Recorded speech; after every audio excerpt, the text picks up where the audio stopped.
Foro Económico Mundial, FEM, y otras organizaciones creadas por oligarcas financieros llevan años proclamando la necesidad de un gran reseteo. Se supone que esto restablecerá la estructura social de todos los pueblos, así como la economía mundial y la economía financiera, a una nueva normalidad. Supuestamente, esto es inevitable en vista de las numerosas crisis en las que se encuentra el mundo hoy en día. Pero, ¿cuáles serán las consecuencias? ¿Cuál será el precio? Arqueólogos e historiadores señalan que nuestra historiografía oficial está llena de lagunas e inverosimilitudes. Se señalan los reinicios históricos, los cuales estuvieron acompañados de pérdidas dramáticas para la humanidad. Otros investigadores señalan fenómenos inexplicables y apuntan a tecnologías ingeniosas pero olvidadas. Y los investigadores del cerebro consideran probado que la humanidad actual solo puede utilizar el 10% de su potencia cerebral real. Y si ya hemos sido víctimas de reinicios, si no somos más que humanos reducidos genéticamente y el reemplazo de los humanos originales. Este programa, algo desafiante, pretende animar a la gente a examinar, pensar, debatir y actuar. Porque pinta ante nuestros ojos lo extremadamente graves que serán los designios planificados del gran reinicio actualmente previsto por la oligarquía financiera de motivación eugenésica. Pruebas de una civilización anterior muy desarrollada en todos los continentes se encuentran edificios, iglesias y catedrales, mezquitas, bibliotecas ornamentadas, edificios gubernamentales, con estilos arquitectónicos sorprendentemente similares. Por su perfección técnica y artística y su enorme estabilidad, estos edificios no encajan en absoluto con la época que se les asigna, en la que solo había carros de caballos y no había ayudas técnicas desarrolladas. Son estos indicios de una civilización avanzada anterior que aparentemente se extendió por grandes partes de Europa, América del Norte y también de Asia. ¿Acaso un cataclismo, cuyas huellas aún son visibles hoy en día, acabó en gran medida con esta civilización tan desarrollada? No encontramos nada sobre este tema en los libros oficiales de historia. ¿Se está extraviando deliberadamente a la humanidad con respecto a su prehistoria? La marea de lodo, pasado enterrado en todo el mundo, en casi todas las grandes ciudades como Berlín, Chicago, Moscú, se pueden encontrar casas antiguas que parecen haberse hundido en el suelo. Durante las excavaciones, las plantas de los sótanos con ventanas resultan ser antiguas plantas bajas. La comparación de fotos, mapas y testimonios de testigos oculares indica que a principios del siglo XIX, un acontecimiento mundial inexplicable llamado la inundación de lodo sepultó civilizaciones enteras. Además, la topografía de varios países, especialmente de América y Asia, cambió significativamente durante este periodo. Después, según la documentación contemporánea que queda, muchas ciudades quedaron prácticamente deshabitadas durante unos 30 años.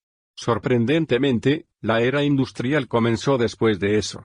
Los huérfanos fueron enviados por todo el mundo por cientos de miles para ser utilizados como trabajadores en las fábricas. Aunque este inconcebible gran cataclismo solo ocurrió hace unos de 200 a 250 años, ha sido borrado de nuestra historia. Catástrofe destructora de todo.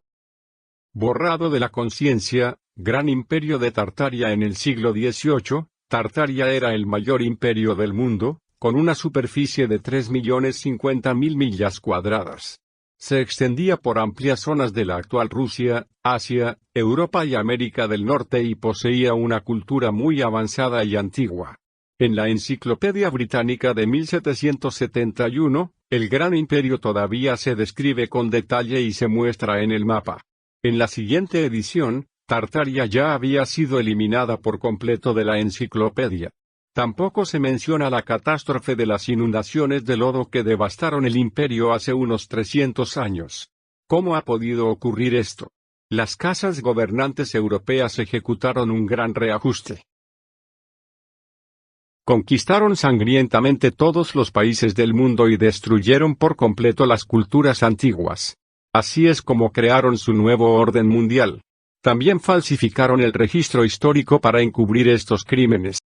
Islas perdidas, masas de tierra transformadas y ciudades en los mapas antiguos de los siglos XVI y XVII. Todavía se pueden ver 4 continentes e islas en la región del Polo Norte, como Frisia, que ya no aparecen en ningún mapa actual. Islandia, Groenlandia y la región polar se muestran libres de hielo y surcadas por ríos. Excavaciones recientes en Europa Central sugieren que la antigua Berlín, por ejemplo, estaba cubierta por una capa de arcilla de 2,5 metros de altura. Aquí, los edificios históricos de más de 200 años muestran los típicos signos de elevación del nivel del suelo. En todo el mundo existen ruinas de antiguas ciudades importantes que dan testimonio de civilizaciones antaño poderosas. 10 de las más famosas ciudades hundidas o abandonadas fueron Rungol, Yonaguni, Machu Picchu, Hualap, Capadocia, Teotihuacán, Troya, Angkor, Mohenjo-Daro y la legendaria Atlántida.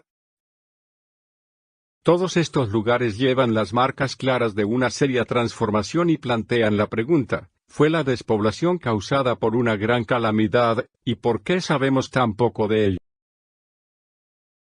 Polo Sur y Norte, libres de hielo y poblados. El famoso mapamundi del almirante turco Piri Reis de 1513 muestra con una precisión cartográfica asombrosa la costa de la Antártida libre de hielo, aunque admite haberse basado en mapas de los fenicios, ahora desgraciadamente perdidos. Sin embargo, ¿qué había sucedido para que en primer lugar la vida allí fuera aniquilada por la actual capa de hielo y, en segundo lugar, para que la técnica topográfica, obviamente muy precisa, de los fenicios también se hubiera perdido, si no estampado o confiscado, por así decirlo? En cambio, el Polo Norte aparece en muchos mapas antiguos que se remontan a la época moderna. Por ejemplo, el mapamundi del célebre cartógrafo Mercator de 1569, como un minicontinente sin hielo dividido por 4 ríos. Y efectivamente, los análisis de la ecosonda pudieron mostrar claras huellas de una infraestructura ya desarrollada en ese lugar. Y de nuevo la pregunta, ¿qué o quién provocó su desaparición? Norte de África, antes floreciente, ahora devastada. Los mapas del norte de África de hace más de 300 años no muestran el desierto, sino decenas de grandes ciudades y una exuberante vegetación. Al parecer, el Sáhara surgió en su forma actual hace solo unos siglos. ¿A dónde fueron a parar estas ciudades y asentamientos? Posiblemente fueron destruidos por un acontecimiento tremendo que no encontramos en nuestros libros de historia. Por otro lado, hay formaciones rocosas en el Sahara que parecen ruinas después de grandes incendios o bombardeos. En la parte occidental del Sáhara se encuentra también el llamado Ojo de África, una formación de varios anillos rocosos concéntricos de unos 42 kilómetros de diámetro. Oficialmente, se considera que el impacto de un meteorito o la actividad volcánica son los responsables de esta formación rocosa. Sin embargo, se conocen estructuras similares a menor escala gracias a los experimentos de física del plasma como resultado de las descargas de plasma. Podría ser que estas formaciones desérticas no fueran creadas por el viento y el clima, sino por violentas descargas eléctricas. ¿Fue un fenómeno natural o hubo un uso masivo de armas energéticas en la prehistoria? En varios lugares del mundo hay ciudades rupestres cuyas habitaciones, ventanas y pasadizos fueron supuestamente tallados en la piedra por el ser humano. Sin embargo, al contemplar estas formaciones rocosas, uno piensa involuntariamente en edificios de piedra que, por alguna razón, se han ablandado, deformado y vuelto a solidificar. Ejemplos de ellos son las llamadas chimeneas de hadas en Capadocia/Turquía, donde incluso se pueden distinguir los tejados puntiagudos de las antiguas casas, además de las habitaciones, puertas y ventanas. En Uplitzique/Chorche, todavía se puede reconocer un portal de entrada de estilo romano-griego con bóveda y artesonado, pero obviamente fundido y, por tanto, deformado. También la ciudad rocosa de Petra, en Jordania, y las cuevas de Guyaju y las grutas de Yungan, en China. Ningún cantero antiguo habría ejecutado una bóveda de forma tan descuidada. ¿Qué fuerza era capaz de fundir los edificios de piedra? ¿Fue un fenómeno natural o el uso de armamento avanzado? rascacielos históricos en todo el mundo se pueden encontrar misteriosas torres de hasta 90 metros de altura, cuya época de construcción y finalidad aún se desconocen por completo. En Bolonia había hasta 180 de estas torres, pero también se encuentran en el Himalaya, China, el Cáucaso. Su finalidad y uso no están claros. Porque son demasiado estrechas para vivir o como campamentos, son inútiles para la defensa. Las 20 torres restantes de Bolonia se levantan en las esquinas sobre una base de cristal de selenita, la fachada original obviamente desmantelada. Esto hace que todos los investigadores alternativos agucen inmediatamente las orejas. ¿Se utilizaron las torres para generar energía de la atmósfera? Razón suficiente para observar de cerca estos extraños edificios. Ciudades estrella, bellezas arquitectónicas sin sentido.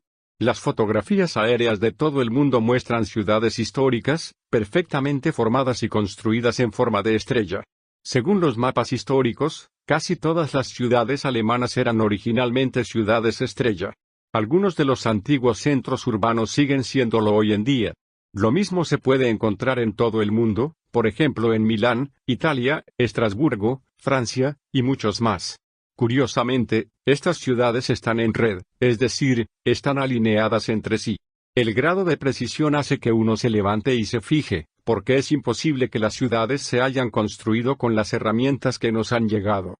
Incluso en los tiempos modernos, sería un gran reto conseguir lo que nos muestran las bellas fotografías aéreas.